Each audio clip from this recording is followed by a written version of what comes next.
Made a video recently and showing off the tug from Trailer Valley, and I used my drone, as you can see here. I'll go back to that. I didn't use a lot of the footage because the color. And you can kind of see here, I sort of fooled around with the color and just wasn't really happy with it. So I just left this shot in just to get a quick, overview. Use my drone in my business, so shoot professionally. I have my Part 107, insured, all of that kind of stuff. But I use it for photography. And when it comes to photography, use high-level cameras and shoot in RAW and get all that flat data. And then quickly in Lightroom, I bring it right in. The thing about RAW is that over, say, JPEG is it doesn't look as good as a JPEG when you first get it, but there's a lot more latitude to bring things in, whereas JPEG is sort of somebody else's idea, some engineer's idea of what looks right. Well, when it comes to video, ironically, I'm shooting more video than I am stills because of the YouTube channel. But I tend to be more of the point and shoot guy with video. This idea of log footage, which is kind of the raw version in video, where it captures a lot more data, but then it gives you this really flat image, and then you have to make adjustments. And again, the data is there to make those adjustments. So pros, people, professional video editors, that's what they want. They want all their footage in log. The log, in this case, is DLOG because it's DJI, but S-Log if it's Sony.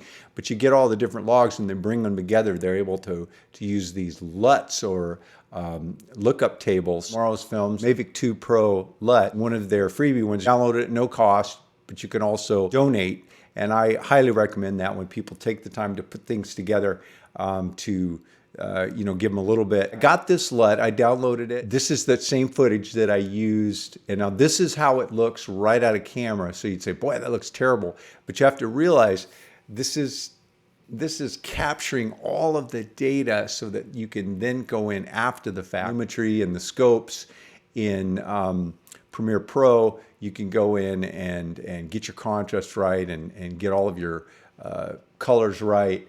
And you can spend a lot of time doing that. But these LUTs apply just kind of over the top, sort of in one click. And you can still adjust those afterwards. Watch the footage here. And this is just the straight LUT with no adjustments. Just click, and there it is. This is encouraging to me because I think that I do want to shoot DLOG so that I have the most latitude to match it up with my other cameras and to get the look that I'm going for.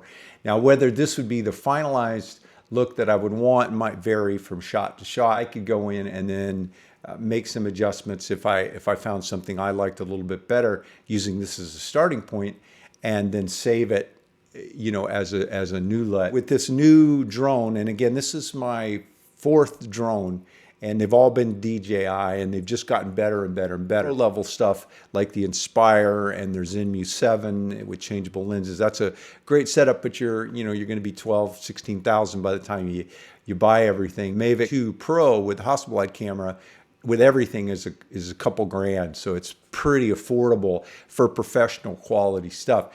And even if I were to pick up the Inspire, which I have considered, I would still want portable UAV. DJI 2 Pro with Hasselblad's that 1-inch sensor, that 1-inch Sony sensor, has really allowed me to step up my game. The photography, it's just hard to explain. I've done a couple of jobs now with it, and it is exciting to be able to launch this and have such a great lens and great color science and just the the backing of Hasselblad. So again, I'll put a link to this. So if you've got the DJI 2 Pro, it will allow you to go in and just kind of turn off all those automatic settings, turn on DLOG, turn on the 0.265 so you're recording in full 10-bit color, and allow you to come in and make all of those adjustments. And if you're really good, that's great, but it allows somebody like me who wants to move quickly through the video and match things up and get things looking their best. I know this isn't a woodworking video, but it's what is behind the scenes to create these videos and hopefully make them better and better.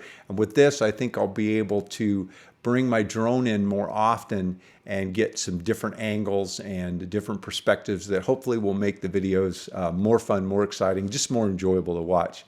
Hey, if you like these videos, be sure to give me a thumbs up, subscribe. I do have an Amazon store, which is available in the description of this video down below. Thanks for taking the time to watch. Have a great day.